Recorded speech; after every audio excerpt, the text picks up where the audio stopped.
Bonjour à tous. Eh bien, prenons encore un instant aujourd'hui pour lire et méditer un passage du livre du ciel de Luisa Picaretta. Au nom du Père qui m'a créé, du Fils qui m'a sauvé et du Saint-Esprit qui me sanctifie. Amen. Jésus, à nouveau, je m'immerge en toi, dans ton acte unique et éternel d'amour, dans ta divine volonté. Je m'unis à toi, je m'identifie à toi, je me consume en toi, je fusionne ma volonté dans la tienne, je la fonds dans la tienne et je te demande, Jésus, de prendre les commandes de mon existence, de venir vivre dans mon cœur, de le nettoyer, de le purifier, de l'embellir, de venir y retirer tout ce qui te déplaît, tout ce qui est ni toi, ni de toi, ni pour toi, et vraiment d'en faire ton palais céleste, d'en faire ta demeure. Oui, Jésus vient tout faire en moi jusqu'à mon dernier souffle et vient particulièrement en cet instant parler à travers ma bouche. Viens Seigneur et vraiment glorifie-toi par ce moment. Envoie-moi ton Esprit Saint, que je reste toujours uni à toi dans ta vérité et que ce moment fait par toi, en moi, en chacun de nous, puisse avoir des retombées dans tous les cœurs. Dispose-nous aussi pour que vraiment nous ne passions pas à côté de cet enseignement, puisque tu l'as dit, chaque enseignement, chaque vérité que je manifeste est une vie divine que je sors de moi. Vraiment, chaque vie va pouvoir élever la créature en sainteté, la faire grandir dans cette ressemblance avec moi. Je vais lui donner la sainteté même de mon Père, cette sainteté divine que Jésus nous promet. Donc c'est absolument magnifique et chaque vérité va nous donner la soif de mettre en pratique, la soif de vivre dans la divine volonté, parce qu'on ne peut pas désirer ce qu'on ne connaît pas. Donc ces connaissances sont primordiales, alors que nous ne passions pas à côté. Jésus, dispose-nous, viens nous bénir, donne-nous ta sagesse, donne-nous ta compréhension pour que nous puissions vraiment accueillir ces mots bénis, les digérer, nous en abreuver et les mettre en pratique pour rentrer en possession de tout ce que tu veux nous donner, de tout ce dont tu veux nous combler, Jésus. Invoquons l'Esprit Saint. Viens, Esprit Saint, viens, par la puissante intercession du cœur immaculé de Marie, ton épouse bien-aimée. Viens, Esprit Saint, viens, par la puissante intercession du cœur immaculé de Marie, ton épouse bien-aimée. Viens, Esprit Saint, viens, par la puissante intercession du cœur immaculé de Marie, ton épouse bien-aimée. Jésus, c'est toi qui médites en chacun de nous. Alors le passage que nous allons méditer est celui du 3 mars 1928. Nous sommes dans le volume 23 et c'est Luisa qui parle. Mon pauvre cœur baignait dans la douleur de la privation de mon doux Jésus et cela m'inquiétait. J'étais suffoquée par la souffrance et j'aurais tout donné pour trouver celui qui était la cause de ma torture, pour lui dire ma détresse. Quand elle ne voit pas l'humanité de Jésus, quand elle ne voit pas Jésus, Luisa, elle est en agonie, elle suffoque. Et ce terme suffoquer, c'est un terme que Jésus utilise beaucoup pour lui-même, en disant je suffoque, quand mon amour n'est pas accueilli, quand mon amour est rejeté et bafoué, on l'a vu avec tous ces excès d'amour de cette neuvaine préparatoire à la fête de Noël, je suffoque, j'agonise, je suis comme écrasée dans les cœurs, je ne trouve pas de place. Et donc cet amour me brûle littéralement. Jésus partage à Luisa cet état qu'il ressent lui-même face à la froideur, aux fermetures de cœur, à l'indifférence de ses enfants. Et donc il partage une toute petite goutte à Luisa parce qu'il a besoin de pouvoir, avec les âmes qui lui sont proches, tout partager, être vraiment dans cette union. Je pensais à cela lorsque mon toujours aimable Jésus se manifesta en moi et me dit: ma fille, n'aie pas peur à cause de ce que tu ressens dans ton âme, car ce n'est rien d'autre que mon divin fiat qui travaille en toi. Tout est grâce, prends tout comme venant de mes mains. Ça, le Seigneur s'adresse à chacun de nous. Voilà, dans nos quotidiens, si on ressent des émotions difficiles, etc., prends tout comme venant de mes mains. Tout est amour de prédilection, tout est cadeau pour toi, pour te faire grandir dans ma ressemblance. Alors, accepte tout, remercie, loue, bénis, abandonne-toi entre mes mains et moi, je t'amènerai là où je veux que tu sois, à ta juste place d'enfant de lumière, d'enfant de Dieu, d'enfant royal, propriétaire de tout le royaume. Mon divin fiat enclôt tout en toi, toute chose et toute créature, tous les siècles passés et à venir, de façon à ce que la volonté suprême puisse jeter en toi la semence de tout ce qu'elle a fait dans la création, afin de recevoir de toi, pour tous ses actes, les satisfactions et l'échange que lui doivent les créatures. Jésus lui dit, voilà, puisque toi tu vis dans la divine volonté, tout est enclos en toi. Tu as cette source intarissable de tous les biens, de tous les bienfaits, de l'œuvre de la création, de la rédemption, de la sanctification. Tu as ma vie, tu as absolument tout, toutes les créatures, etc. tout est en toi pour que tu puisses donner continuellement de la satisfaction, que tu puisses donner l'échange que doivent les créatures, le reflux d'amour que les hommes devaient donner et n'ont pas donné, que tu puisses réparer au nom de tous, que tu puisses aimer au nom de tous, que tu puisses bénir au nom de tous. Quand on vit dans la divine volonté, nous sommes appelés à refaire tous les actes, refaire dans le sens les magnifier, les sanctifier, les actes que nous voyons autour de nous, que nous avons vus dans le passé, nous pouvons tous les reprendre, les plonger dans la divine volonté, dans l'acte unique et éternel de Dieu, et vraiment les sanctifier pour les offrir magnifiques au pied de la Trinité. On peut également reprendre des actes beaux, des saints du passé, etc., donc toute la vie des saints que nous aimons, nos saints patrons, etc., et les refaire également dans la divine volonté pour n'offrir que du divin à Dieu. Donc vraiment, tout est enclos en l'âme qui vit dans la divine volonté. C'est pour cela qu'elle peut voyager partout dans le passé, dans le présent, dans le futur. Dès qu'elle fait quelque chose directement, cela peut avoir une portée illimité partout, puisque tout est en son cœur, tout lui appartient en fait, tout est contenu dans la divine volonté, et donc l'âme qui vit dans la divine volonté détient cette source intarissable. Aussi ne t'inquiète pas, car en chacune des heures de ta vie sont enclos des siècles par ma volonté. Il y a tout, il y a tous les siècles, depuis le début, il y a tout. C'est qui doit avoir le premier acte dans ma volonté, doit par conséquent la posséder à l'origine, afin de pouvoir développer sa vie divine. Tu dois tout enclore en toi pour développer la vie divine de ma divine volonté. Donc par tous les actes que tu vas faire en union avec moi, tu vas faire grandir cette vie divine en toi, tu vas alimenter cette vie divine. Car toutes choses partent d'un seul point, et c'est de ce point qu'elles se développent et se diffusent en chacun. Donc Louisa, elle contient l'acte premier, le premier acte dans la divine volonté. Et donc, comme dit Jésus ici, toute chose part toujours d'un seul point, et c'est de ce point qu'elle se développe et se diffuse en chacun. Voit le soleil lui-même à son premier point, son centre de lumière, sa sphère, et c'est de ce centre qu'il emplit la terre de lumière. Alors suis ma volonté et cesse de t'inquiéter. Fais-moi confiance, tout ce que tu vis, c'est un travail divin en toi pour vraiment que tu sois comme un autre Jésus sur la terre. Tu formes ce royaume de la divine volonté avec moi. Tu as cette mission, Louisa, d'enclore, d'être la dépositaire de tout ce qui est relatif à la divine volonté. Donc tu as tout en toi, tu as les siècles, tu as toutes les créatures, etc. Et donc concentre-toi sur les réparations que je te demande de faire, les rondes, etc. Ne t'inquiète de rien et fais-moi confiance, abandonne-toi. Nous, à notre petite échelle, le Seigneur nous demande ce même abandon et nous demande également de réparer. Voilà, si on entend des petites choses, on peut réparer, on console Jésus, on l'aime, on fait nos rondes dans l'œuvre de la rédemption à travers, par exemple, la méditation des mystères du rosaire, on fait nos rondes dans l'œuvre de la création, quand on va se promener, on place nos je t'aime partout sur tout ce que nous voyons, on fait nos rondes dans l'œuvre de la sanctification, on accompagne la divine volonté opérante et agissante dans chaque sacrement, l'Esprit Saint gémissant de solitude et de douleur dans chaque sacrement. Donc nous sommes invités nous aussi à faire nos rondes, à prier, à réparer au nom de tous. Et nous savons que dans la divine volonté, il y a ce pouvoir créateur de multiplier à l'infini nos prières. On dit « Je t'aime à Jésus dans la divine volonté », directement cela se multiplie partout, comme si toutes les âmes de toutes les générations, puisque tout est enclos dans la divine volonté, que toutes les âmes prononcer ce je t'aime, que chaque élément créé partait en écho d'amour pour la Trinité, etc.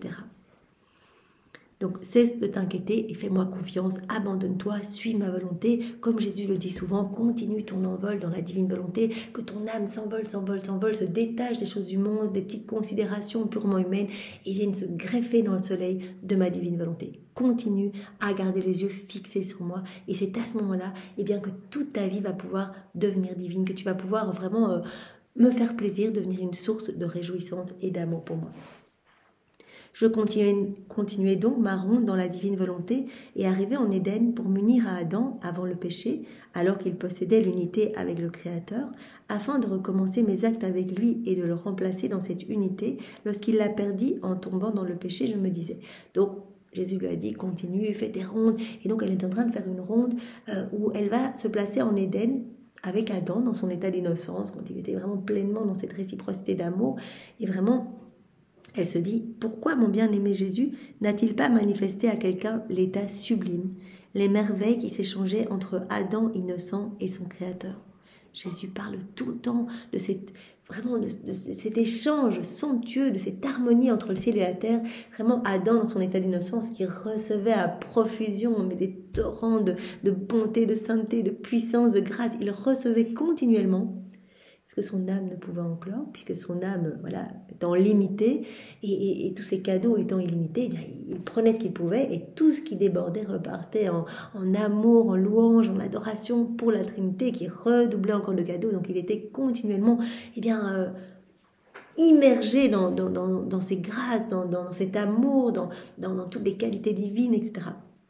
Et donc Louisa, elle se dit, mais moi, observant toutes ces merveilles, Jésus, tu parles de cet état sublime des merveilles qui s'échangeaient avec Adam innocent et toi, et le Créateur, et les océans de bonheur et de beauté qui étaient les siens. Pourquoi tu n'en as pas parlé un peu plus? Pourquoi, avant moi, eh bien, les créatures, les âmes, n'avaient aucune idée de cet état somptueux, de cet état vraiment de plénitude, de sainteté, de bonté, de pureté, eh bien, dans lequel se trouvait Adam. Tout était centré en lui, tout partait de lui. Oh, si l'état d'Adam était connu, s'il en connaissait ses grandes prérogatives, peut-être que chacun voudrait retourner à son origine, d'où l'homme est sorti. Si l'homme avait su, Louisa se dit, sûrement que les hommes auraient voulu eh bien, à nouveau retourner à cette place. Je pensais à cela lorsque mon doux Jésus se manifesta en moi, et dans sa bonté il me dit, « Ma fille, ma bonté paternelle ne manifeste un bien que lorsqu'il peut être utile à la créature. » Ça, Jésus l'a déjà beaucoup dit dans les écrits du ciel, quand il garde le silence. Et Louisa lui dit, mais pourquoi tu ne me dis rien, etc. Jésus dit, je ne manifeste une vérité que si cette vérité va pouvoir transformer les cœurs, si elle va être accueillie, si elle va pouvoir être utile pour les hommes. Je ne vais pas parler pour que cette vérité soit profanée, qu'elle ne soit pas accueillie et que nous soyons eh bien, bafoués dans notre amour, puisque chaque vérité est vraiment comme un cadeau, mais de lumière. C'est vraiment une vie, c'est une vie divine que Jésus nous donne. Et donc il dit, je veux m'assurer eh bien, que les âmes vont pouvoir accueillir ce que je donne. Et donc, je ne donne que si ça va être utile à la créature, si cela va la transformer, si cela va être accueilli, si elle va se laisser toucher, etc. Si je n'en vois pas l'utilité, à quoi bon le manifester? Il dit voilà, probablement, avant toi, Louisa, eh bien, les hommes n'étaient pas aptes à recevoir. Les cœurs étaient trop fermés, trop froids, trop indifférents. Ma tendresse pour l'histoire de l'homme innocent est très grande. Rien que d'y penser, mon amour se lève, déborde et forme de hautes vagues en cherchant à se déverser comme il le faisait sur Adam innocent. Rien que le fait d'en parler, Jésus ressent de nouveau, mais cette joie qu'il avait de partager avec Adam, vraiment ces bonheurs continuels, etc.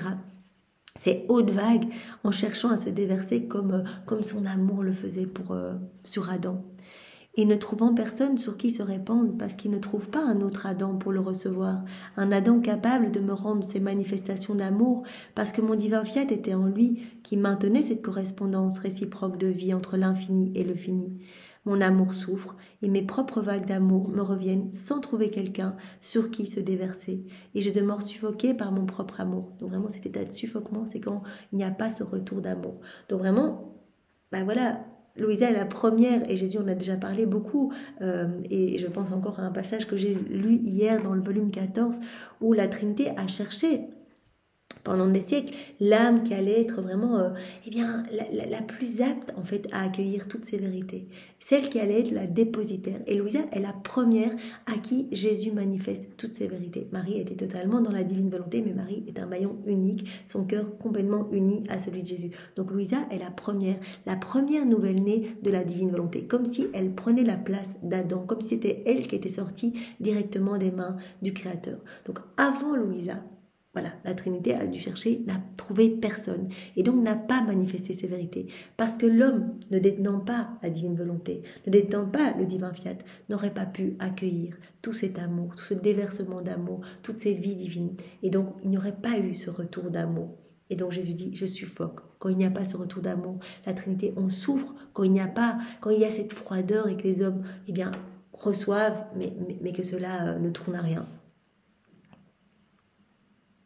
Mon amour souffre et mes propres vagues d'amour me reviennent sans trouver quelqu'un sur qui se déverser et je demeure suffoquée par mon propre amour. Donc ce terme suffoquement, eh bien comme Louisa qui suffoque quand elle ne voit pas Jésus. Donc vraiment Jésus lui partage ce que lui ressent face à nos manques de retour d'amour. C'est pourquoi je n'ai pas manifesté jusqu'à ce jour, jusqu'à toi, je n'ai pas manifesté parce que personne n'était apte pour accueillir. Personne ne détenait la divine volonté qui aurait pu accueillir de tels trésors de vérité et qui aurait pu répondre à notre amour. C'est pourquoi je n'ai pas manifesté jusqu'à ce jour l'état d'Adam innocent. Et lui, Adam, n'en avait pas parlé, n'en avait presque rien dit de cet état bienheureux, car à son souvenir, seul il se sentait mourir de douleur. Adam lui-même n'en avait pas parlé parce que c'était une telle souffrance de voir mais l'abîme entre la différence entre la vie dans la divine volonté et sa vie dans sa volonté propre quand il avait perdu ce royaume, qui n'était plus dans cet état de réciprocité, qui commençait à avoir des peurs, des doutes, des considérations, à se voir nu, qui commençait à se sentir mal, tous les canaux de communication étaient coupés avec son créateur, la création ne le reconnaissait plus, il avait perdu cette unité complète avec tout. Dans la divine volonté, on est vraiment, on est dans cet acte unique et éternel, on est en lien avec tous les éléments, etc.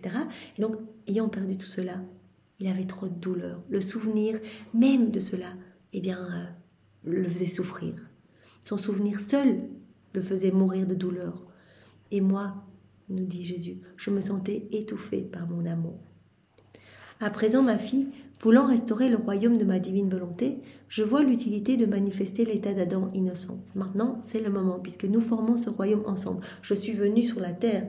Nous l'avons vu, Jésus nous en a déjà beaucoup parlé. Donc, toute l'œuvre de la rédemption, Jésus, à chacun de ses pas, chacun de ses regards, chacun de ses paroles, chacun de ses miracles, etc., eh bien, demandait ce royaume à l'intérieur, en fait. Il vivait tout pour nous reconquérir ce royaume de la divine volonté. Même quand il guérissait des aveugles, il nous guérissait de nos aveuglements pour que vraiment nous puissions nous émerveiller de son amour, vivre dans sa divine volonté. Quand il guérissait des lépreux, il nous guérissait de nos lèvres, de nos volontés propres. Quand il calmait des tempêtes, il calmait les tempêtes de nos volontés propres, etc. Donc tout était vraiment pour nous reconquérir ce royaume, pour glorifier son Père et pour nous ouvrir les portes du ciel. Donc Jésus dit: j'ai déjà travaillé à reconquérir ce royaume et maintenant c'est le moment que toutes les vérités relatives à mon royaume, et ces vérités sont primordiales parce qu'elles vont permettre aux âmes de désirer vivre dans son royaume. Chaque vérité est comme une clé, comme une voie, comme un chemin, comme une porte permettant à l'âme de revenir vivre dans le royaume de la divine volonté. Et la mise en pratique de ces vérités va permettre d'élargir les frontières de mon royaume et de le faire descendre sur la terre. Donc ces vérités sont primordiales et maintenant c'est le moment, Louisa, et c'est pour cela que je t'en parle, parce que tu es la dépositaire de tout et que je dépose tout en toi. À présent, ma fille, voulant restaurer le royaume de ma divine volonté, je vois l'utilité de manifester l'état d'Adam innocent. Et c'est la raison pour laquelle je te parle souvent de cet état sublime, car je veux répéter ce que je faisais avec lui. Et en vertu de ma volonté, je veux t'élever à ce premier état de la création de l'homme. Je veux répéter avec toi et avec toutes les petites âmes qui vont te suivre, tous les petits maillons à ta suite, tous les enfants de la divine volonté. On en a parlé il y a quelques jours, voilà, tous les cœurs des enfants de la divine volonté. Je veux répéter ces flots d'amour et ce rapport d'amour que j'avais avec Adam. Donc je revis toute cette joie de la création et c'est pour cela que ce fiat de la sanctification, cette vie dans la divine volonté est le parachèvement du fiat de la création, l'aboutissement du fiat de la création et du fiat de la rédemption. C'est l'aboutissement de tout. C'est pour cela que Jésus a enseigné comme prière, la seule prière qu'il ait donnée est celle du Notre Père. Que ta volonté soit faite sur la terre comme au ciel, que ton règne vienne, le règne d'amour, le règne de la divine volonté, ce que nous demandons depuis des siècles en récitant le Notre Père, sans comprendre vraiment que nous demandons l'établissement du royaume de la divine volonté. Je veux t'élever à ce premier état de la création de l'homme. Je veux que tous les hommes reviennent à cet état d'Adam dans ce rapport d'amour avec son Créateur. Que peut me donner la créature qui possède mon fiat? L'unité avec lui. Voilà, quand on vit dans l'unité des divins fiat, qu'on possède cette unité, que peut donner l'âme qui vit dans la divine volonté? Elle peut tout me donner. On peut tout donner à Dieu. On peut lui donner, on peut reprendre sa vie, lui offrir, on peut offrir au Père toutes les larmes de Jésus, ses souffrances, ses plaies, toutes ses humiliations, pour demander vraiment que le royaume s'établisse. On peut offrir toute la vie de Marie, tous ses actes faits dans la divine volonté. Toute sa vie n'a été que dans la divine volonté. Réoffrir tous ses actes d'amour comme autant de soleil, etc. Au pied de la Trinité, comme si cela nous appartenait, puisque tout nous appartient. On est propriétaire de tout.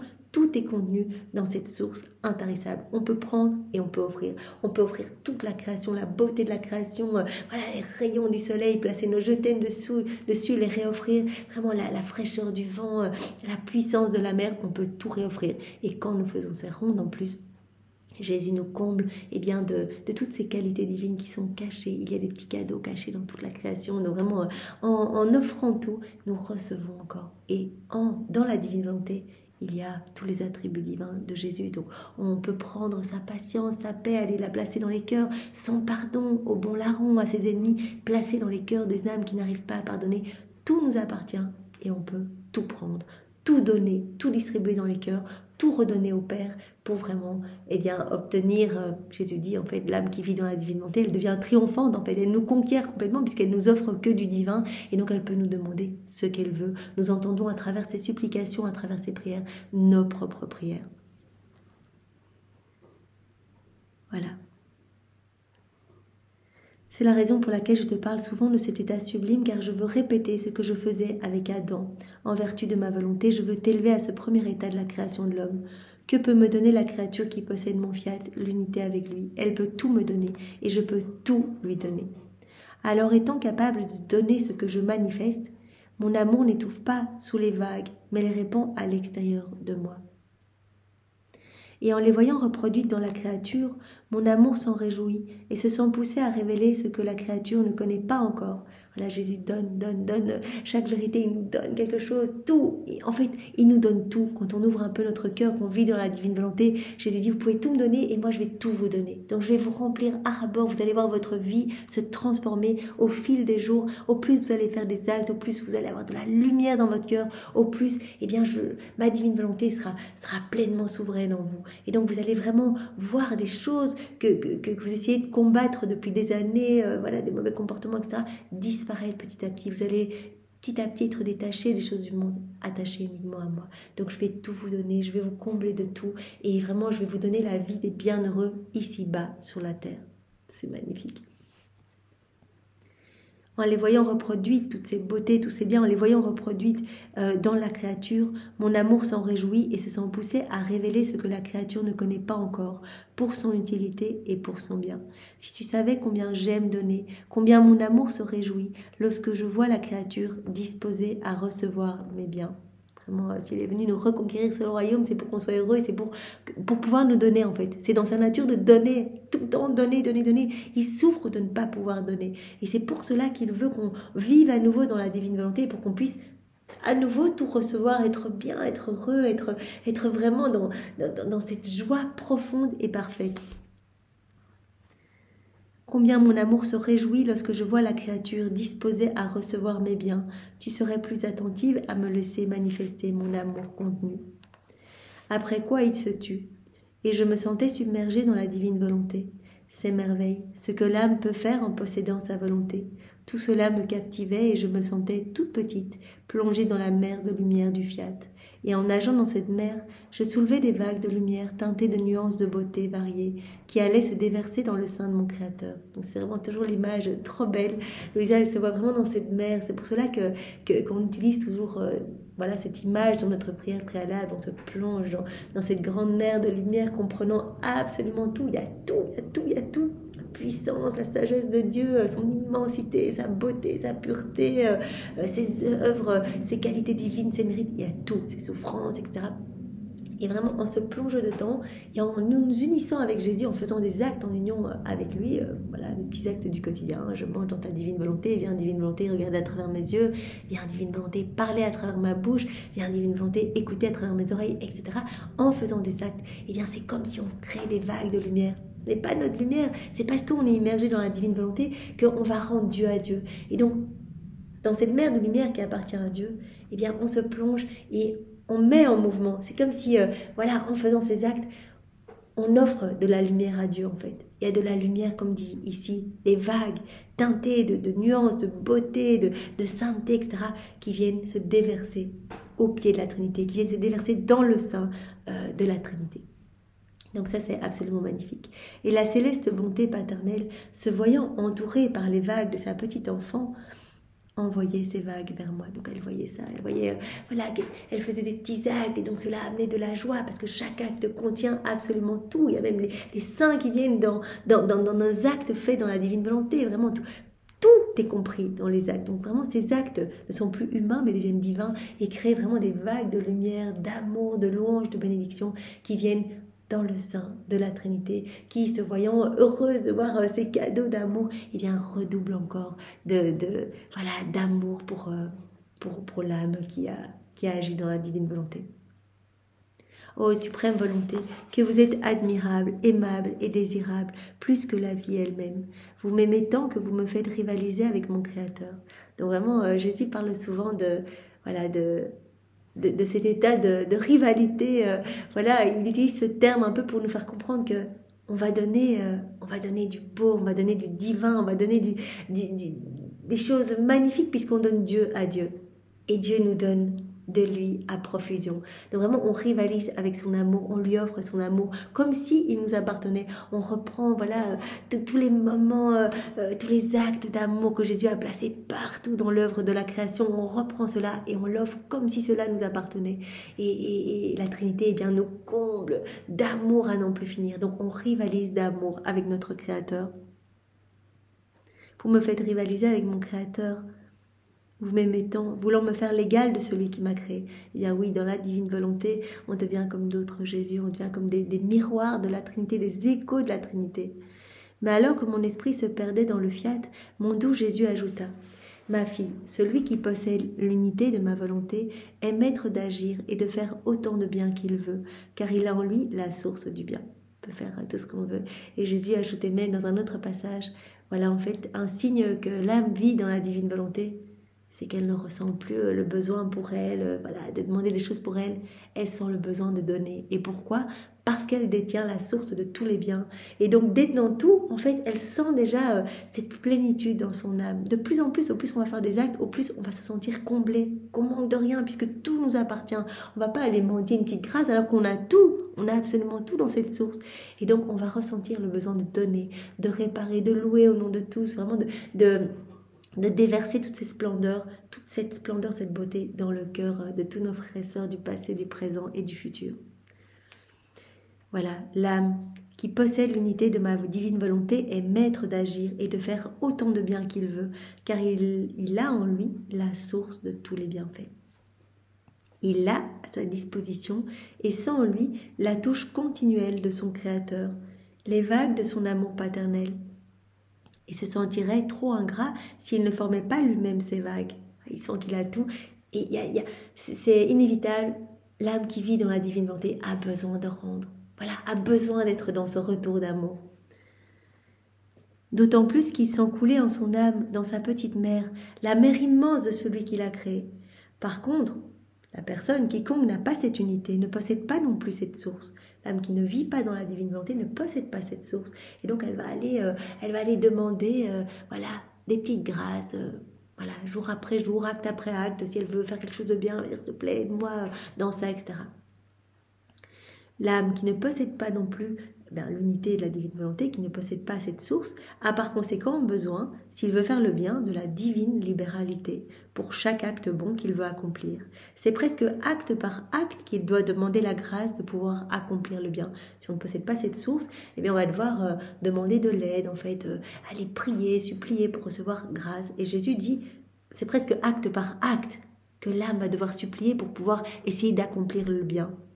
Mais pour qui possède cette source, qui possède mon unité, eh bien le bien se convertit en nature. C'est incroyable, ça veut dire que de par sa nature, l'âme va faire des choses belles en fait. Tant qu'elle reste unie à Jésus, immergée dans sa divine volonté, c'est pour cela qu'il faut tout le temps se replonger, voilà. Eh bien tout ce qu'elle va faire sera bon, sera saint et sera magnifique, apportera une gloire complète à la Trinité, et une gloire parfaite. Pour qui possède mon unité, le bien se convertit en nature. Et il lui suffit de vouloir agir pour trouver la source du bien en elle-même. Et l'âme agit. Il suffit de vouloir faire le bien et en fait, tout est beau, tout est bien. On regarde même quelque chose, voilà, on regarde un paysage, etc. Dans la divine volonté, notre regard devient voilà, devient une prière profonde, puissante, la plus sainte qui soit, et glorifie parfaitement la Trinité. Et cela pour tout.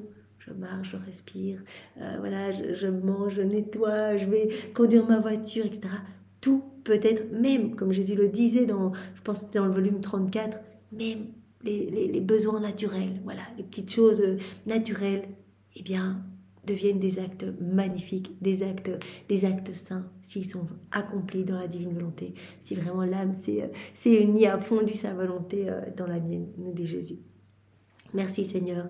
Eh bien, nous voulons vraiment être dépositaires, être propriétaires de cette source intarissable pour pouvoir te plaire, pour pouvoir te consoler, pour pouvoir tout te réoffrir continuellement et t'aimer avec ton amour à toi, te louer avec tes louanges, te bénir avec tes bénédictions, t'adorer avec tes adorations, t'offrir ta propre sainteté, ta propre pureté, ta propre beauté, et ce, continuellement. Merci Jésus, avec tes remerciements à toi. Au nom du Père et du Fils et du Saint-Esprit. Amen. Soyez tous bénis. Belle journée à tous. Au revoir.